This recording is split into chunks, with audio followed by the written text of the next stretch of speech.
토요일 아침입니다. 여러분 한 주간도 수고하셨고요.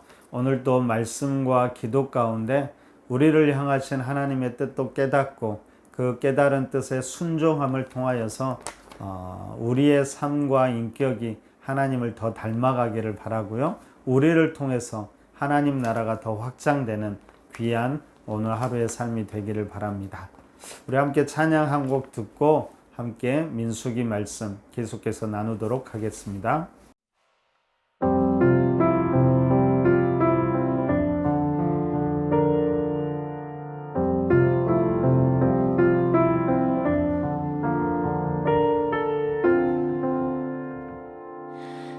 하나님은 너를 지키시는 자 너의 우편에 그늘 되시니 낮에 해와 밤의 달도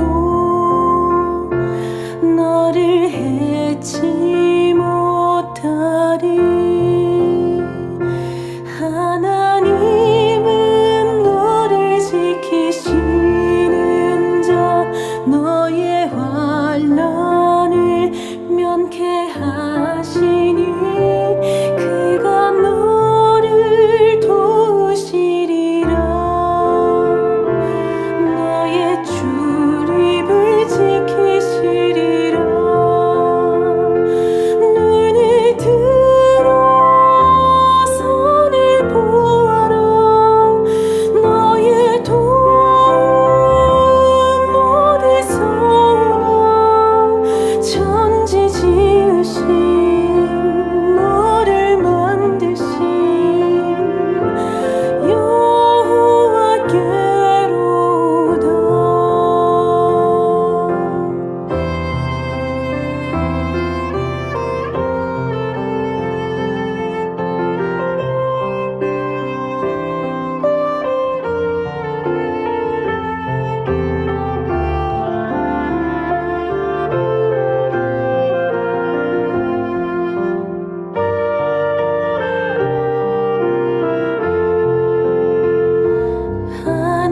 하나님은 너를 지키시는 자 너의 우편에 그늘 되시니 낮에 해와 밤의 달도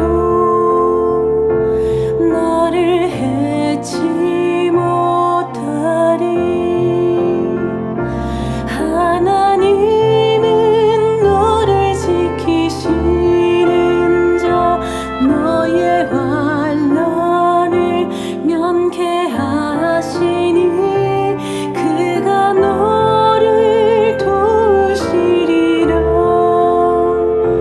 너의 출입을 지키시리라. 눈을 들어 선을 보아라. 너의 도움 어디서 오나. 천지 지으신 너를 만드신 여호와께로다. 눈을 들어 선을 보아라. 너의 도움 어디서 오나. 천지 지으신 너를 만드신 여호와께로다. 천지 지으신 너를 만드신 여호와께로다.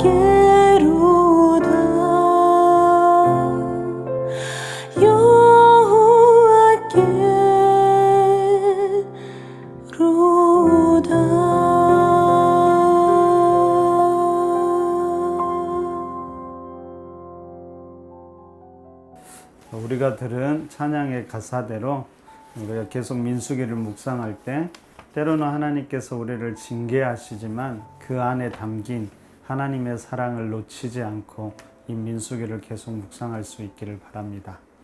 오늘 민수기를 크게 세 부분으로 나누면 먼저 1장부터 9장까지는 시내산을 출발하는 장면이고요. 그 다음에 10장부터는 이제 나팔을 불고 약속의 땅으로 나아가는 장면입니다. 그럼 당시 시내산에서 가데스 바네아까지는 한 걸어서 10하루길 된다라고 이야기하고 있고요. 그래서 민수기 13장에 보면 바로 가나안 아래 지역인 가데스 바네아에 도착합니다. 그리고 거기에서 12지파 리더들을 뽑아서 40일간 정탐하고 가나안 땅에 들어가려고 하죠. 근데 그들이 가나안 땅에 거주하던 거인들을 보고 겁을 먹고 가나안 땅으로 들어가기를 거절하고 다시 애굽으로 돌아가려고 합니다. 이때 하나님께서 진노하시고 징계하시면서 이들이 광야에서 40년, 정확하게는 약 38년 동안 방황하게 됩니다. 이런 이야기가 19장까지 펼쳐지는데요. 여기에서 중요한 것은 출애굽 1세대들이 모두 다 죽게 된다는 것이죠. 어떻게 모두 다 죽게 되고 이제 20장부터는 출애굽 2세대들의 이야기가 시작됩니다. 그래서 가데스 바네아에서 이제 출애굽 2세대들이 새로운 여정을 시작하는데 그 목적지는 이제는 가나안이 아니라 요단 동편 모압 평지가 됩니다. 그리고 그 이야기가 민수기 끝까지 이야기가 펼쳐집니다. 그러니까 민수기를 크게 세 부분으로 나누면 물론 이제 민수기를 공부하는 사람마다 조금씩 다를 수가 있는데요. 그 내용을 기준으로 보면 1장부터 9장까지는 출발 준비, 10장부터 19장까지는 출애굽 1세대의 가나안 진입 실패, 그리고 40년의 방황 이야기가 나오고요. 20장부터 마지막 36장까지는 출애굽 2세대들의 요압 동편, 모압 평지까지 여정이 나옵니다. 자, 이러한 흐름을 잘 기억하면서 우리가 한 장 한 장 묵상해 가면 좋겠습니다. 자, 오늘 본문은 그렇게 시작합니다. 여러분, 출애굽 2년 20일 드디어 구름이 떠오르지요. 그리고 나팔을 불고 출애굽 1세대들이 이제 약속의 땅을 향해서 출발하게 되는데요. 여러분, 그 출발은 나름대로 괜찮았지요.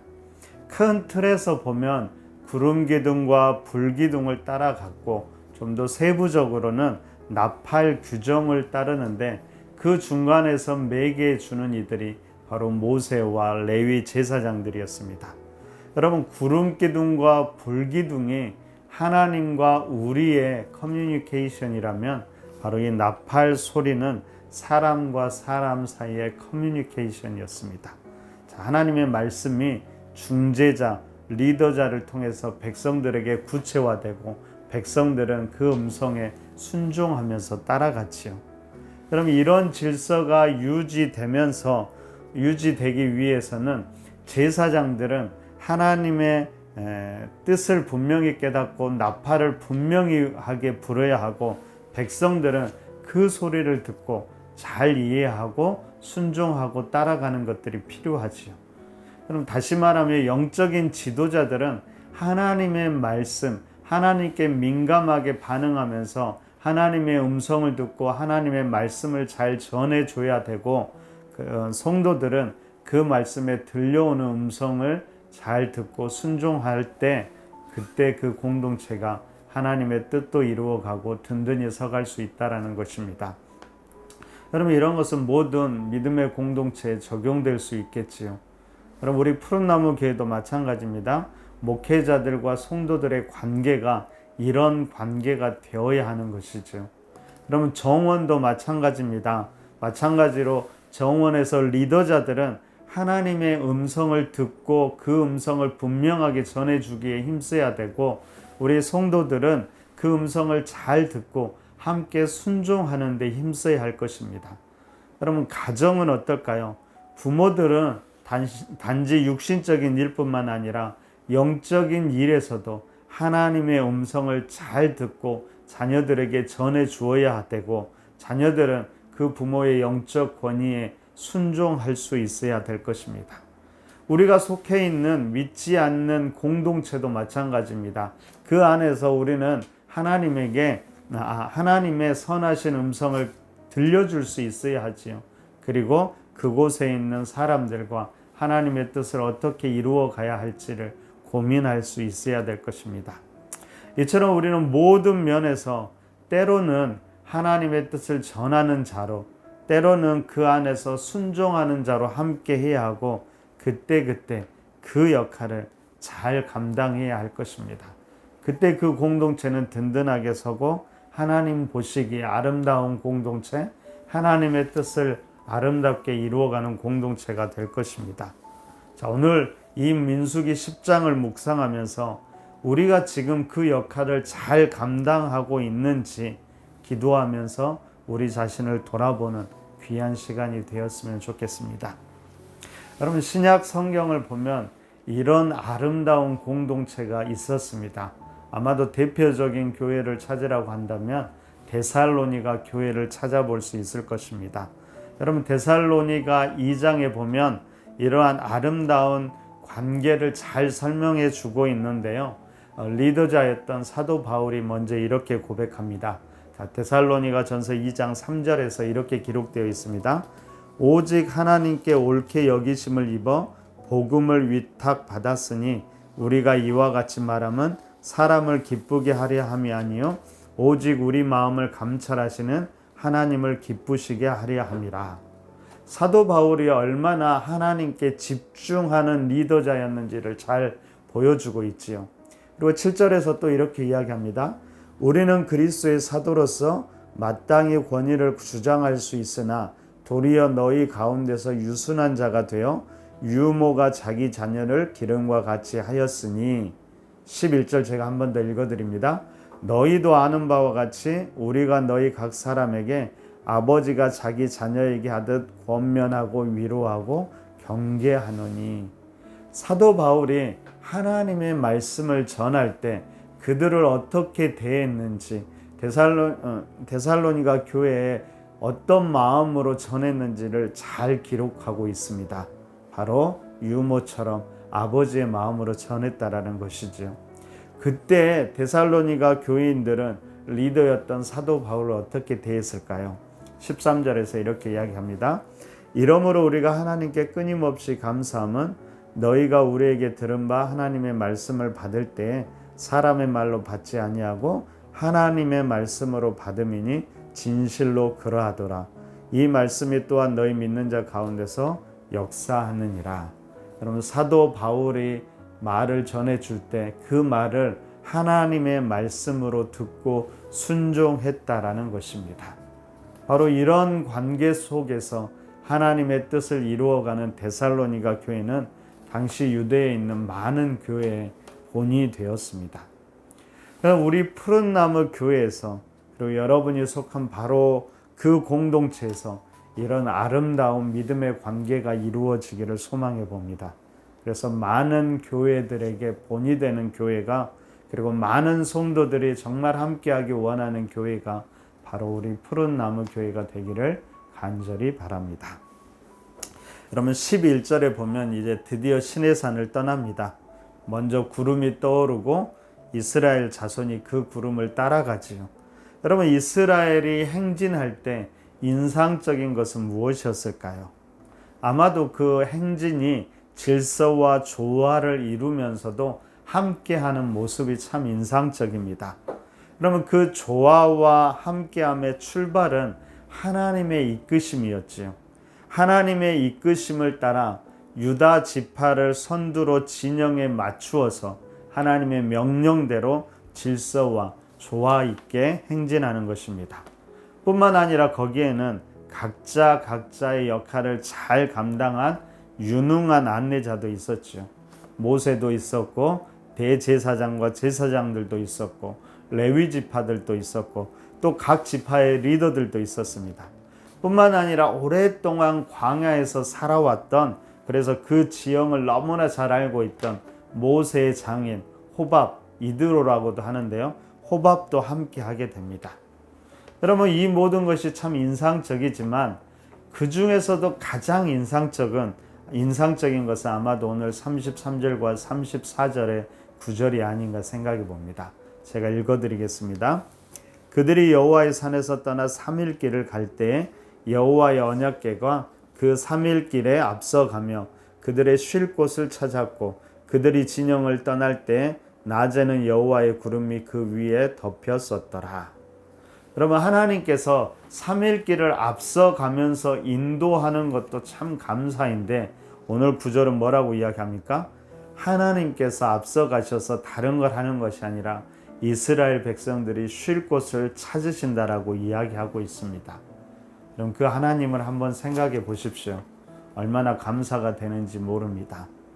여러분, 한 치 앞도 알 수 없는 우리 인생에서 앞서가면서 방향을 잡아주는 그 하나님, 더 나아가서 우리가 쉴 곳을 찾아주시는 그 하나님, 때로는 우리가 더위 가운데 있을 때 구름을 통해서 그 뜨거운 태양의 열기를 덮어주신 하나님, 그 하나님의 모습을 생각해 볼 때 우리가 어떻게 감사하지 않고 감격하지 않을 수 있을까요? 그런데도 우리는 끊임없이 우리의 삶 가운데 힘든 일, 어려운 일을 겪을 때마다 얼마나 불평하고 불안해하는지도 다시 한번 돌아보았으면 좋겠습니다. 여러분, 성경은 우리의 인생길을 광야의 길로 상징적으로 보여줍니다. 그럼 광야의 길을 걷는다라는 것은 어쩌면 힘들고 어려운 것은 당연한 것이지. 우리 삶 가운데 마찬가지로 힘들고 어려운 것은 특별한 것이 아니라 당연한지도 모릅니다. 그런데 그 가운데서 하나님이 우리를 돌보시고 있고 지키시고 있고 함께하고 있다는 사실을 우리는 기억할 수 있어야 합니다. 그때 여러분, 우리가 얼마나 넉넉히 이 힘든 인생길, 광야 같은 인생길을 은혜로, 감사로 걸어갈 수 있을 것입니다. 정말 바라기는 이 아침에 우리의 영적인 눈이 열려서 우리와 함께 하시고 우리를 돌보시는 그 하나님의 열심을 우리가 바라볼 수 있기를 바랍니다. 또한 함께 이 길을 걷는 믿음의 동역자들이 있고 함께 수고하는 리더자들이 있고 뿐만 아니라 오늘 호밥처럼 밖에서 우리를 돕는 손길도 있음을 우리가 깨닫고 보게 되고 감사했으면 좋겠습니다. 이 모든 것이 있기에 비록 광야 같은 인생길이라도 우리가 감사하면서 이 길을 걸어가게 되는 것입니다. 오늘 그 감격과 감사가 다시금 우리 마음속에 새롭게 되고요. 다시금 우리가 우리의 인생길, 주어진 인생길을 힘차게 살아갈 수 있는 힘과 동력이 되기를 간절히 바랍니다. 우리 함께 기도하겠습니다. 이렇게 기도할까요? 광야 같은 인생을 걸어갈 때 우리 시선이 하나님을 향하게 하시고 그 이끄심 가운데 감사와 감격이 넘치게 하소서 기도하시고요. 공동체 가운데 우리가 때로는 리더자로서 때로는 함께하는 자로서 주어진 역할을 잘 감당할 수 있도록 기도하시기 바랍니다. 그리고 마지막으로 우리 푸른나무 교회가 조화와 질서 속에서 하나님의 이끄심을 잘 순종함으로 많은 교회의 본이 되는 그런 교회가 될 수 있도록 기도해 주시기 바랍니다. 이런 기도 제목으로 함께 기도하겠습니다.